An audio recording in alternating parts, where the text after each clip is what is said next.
Olá, tudo bem? Hoje a gente vai estudar as figuras de sintaxe. Na língua portuguesa existem aquelas chamadas figuras de linguagem, que são divididas em alguns grupos e a gente estuda em diferentes momentos da vida escolar. As figuras de linguagem são divididas naquele grupo das figuras de som, que são figuras mais voltadas para a questão da sonoridade das palavras, do aspecto fonético. A gente tem, por exemplo, a aliteração e a assonância, que são repetições de vogais e de consoantes. Nós temos a onomatopeia, que é a reprodução de um som. Por exemplo, quando eu digo atim, eu estou tentando reproduzir o som de um espirro, então essa reprodução é onomatopeia. Tal como a assonância com vogais e a aliteração com consoantes, compõe esse grupo de figuras de som. Nós temos também as figuras de palavra, que estão mais voltadas para o campo semântico. Quando a gente fala em semântica, a gente está falando de significado, de sentido. Algumas dessas figuras de palavra, por exemplo, que nós temos, é a metáfora, que constrói um significado diferente a partir de uma comparação. Quando eu digo, por exemplo, que hoje o dia está um gelo, nesse caso eu associo a temperatura do dia com uma característica do gelo. Nós temos também as figuras de pensamento, que são aquelas que relacionam os significados de um modo diferente, como, por exemplo, a ironia, a antítese, que são construções feitas exatamente para brincar com o significado das palavras. Quando eu digo, por exemplo, você estudou tanto que acabou sendo reprovado. Há uma ironia aí, há um sentido contrário da ideia que é estabelecida pelas palavras. E existem, por fim, as figuras de sintaxe. São essas que nós vamos estudar na aula de hoje. São figuras mais voltadas para a construção sintática, a construção de orações e de períodos dentro da linguagem, a partir da recriação e de novas possibilidades de significado e de expressão. Algumas dessas figuras mais conhecidas estão aqui no nosso quadro e a gente vai conhecer cada uma delas a partir de agora, ok? Uma figura muito comum é a elipse. O que é a elipse? É a omissão de algum termo dentro da oração. A elipse é um recurso muito útil na hora de construir textos mais coesos, porque você evita a repetição de palavras, contanto que essa omissão faça sentido, essa omissão seja possível. É o caso, por exemplo, de não tenho certeza da aprovação desses alunos. Existe um elemento que está sendo omitido aqui, que é o pronome pessoal do caso reto, eu. Por isso que a gente chama essa figura de elipse, ou seja, houve uma omissão de um termo dentro da oração. Lembra que é por conta disso que, do ponto de vista sintático, a gente classifica o sujeito oculto como sujeito elíptico também, porque ele pode ser identificado por conta da desinência verbal e reconhecido, mesmo que não esteja na frase. No caso dessa oração, é o que acontece. Mesmo que não esteja estabelecido e presente aqui o pronome eu, a gente compreende que se trata disso por conta do verbo tenho. Então a gente chama essa construção sintática, essa figura de sintaxe, de elipse. Outra figura é a zeugma. O que é a zeugma? É um tanto parecida com a elipse, mas se refere a uma omissão de um termo que já foi colocado dentro dessa oração, ou seja, essa omissão não vai prejudicar o significado e ainda vai fazer referência a algo que foi dito antes. A gente pode identificar dentro do próprio período. Os atores foram para a coxia, os técnicos para o palco.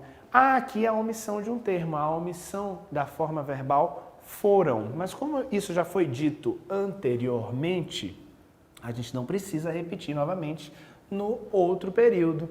Esse tipo de recurso expressivo é bem interessante também na hora da produção textual. Lembre-se sempre que esses recursos, como as figuras de sintaxe, as de palavras, de som, as de pensamento, são utilizadas para facilitar a escrita dos textos. A função básica dessas figuras é nos ajudar nesse tipo de construção. Seja um texto literário, seja um texto não literário. A gente vai reconhecer que algumas dessas figuras vão ser mais presentes de fato no campo da literatura.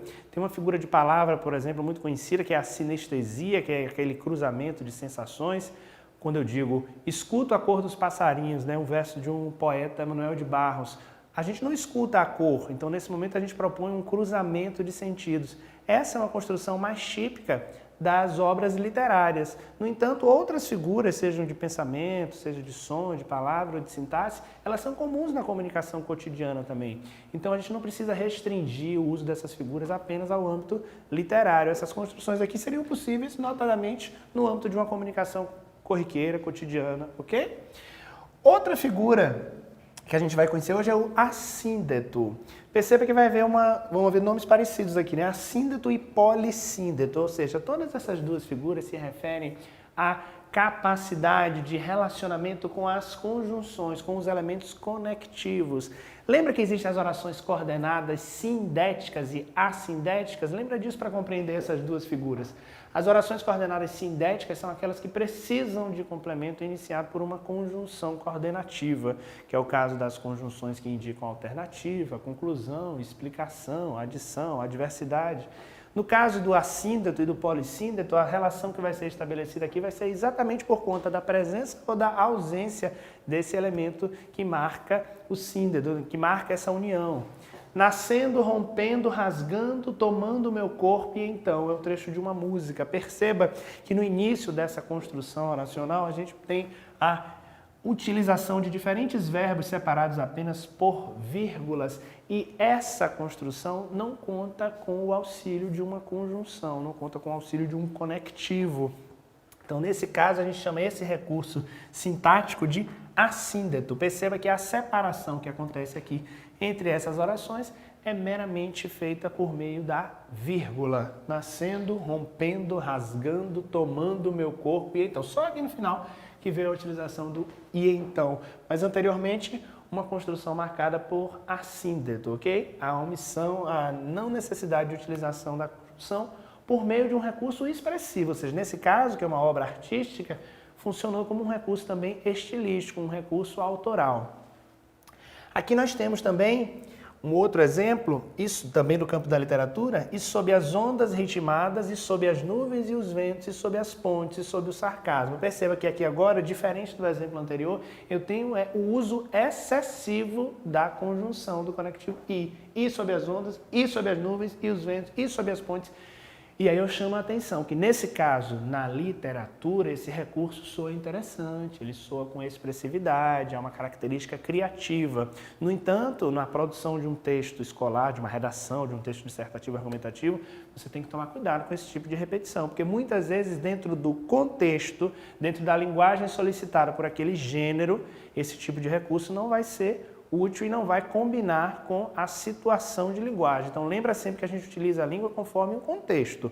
Cuidado para não cometer esse tipo de desvio e utilizar um recurso que é típico da literatura dentro de um ambiente, dentro de um contexto não literário.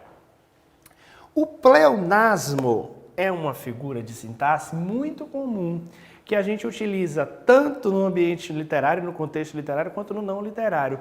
Alguns pleonasmos são muito famosos, como o clássico entrar para dentro, sair para fora, que são repetições desnecessárias dentro da comunicação.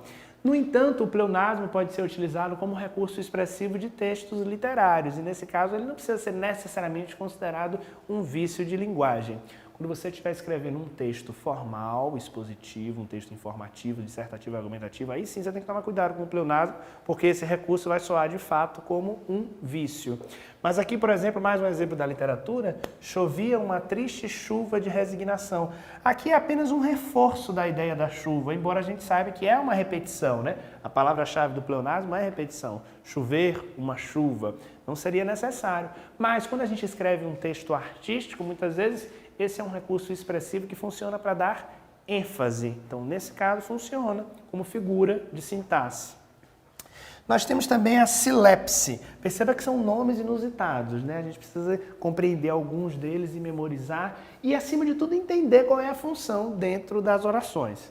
A silepse acontece quando há uma concordância ideológica, ou seja, a gente rompe um pouquinho aquelas regras gramaticais de gênero, de número, de concordância, para fazer alguma concordância ideológica que funcione dentro daquele contexto. Todos somos peças fundamentais para o sucesso do projeto. Todos somos. Pela lógica, a gente construiria essa oração como todos são. Mas quando eu digo todos somos, eu incluo a primeira pessoa nessa relação. Então, esse sujeito, todos, inclui a pessoa que fala. Então, essa é uma concordância que a gente chama de uma concordância ideológica. Ela rompe um pouquinho os padrões gramaticais, mas estabelece uma concordância de âmbito ideológico, porque aqui é interessante incluir a pessoa que fala nesse discurso. Outra figura que é muito comum é o hipérbato, muito comum no âmbito literário, porque ela gera uma confusão, sabe por quê? Porque ela inverte a ordem sintática comum da língua portuguesa, a estrutura que a gente está acostumado, que é sujeito, verbo, complemento.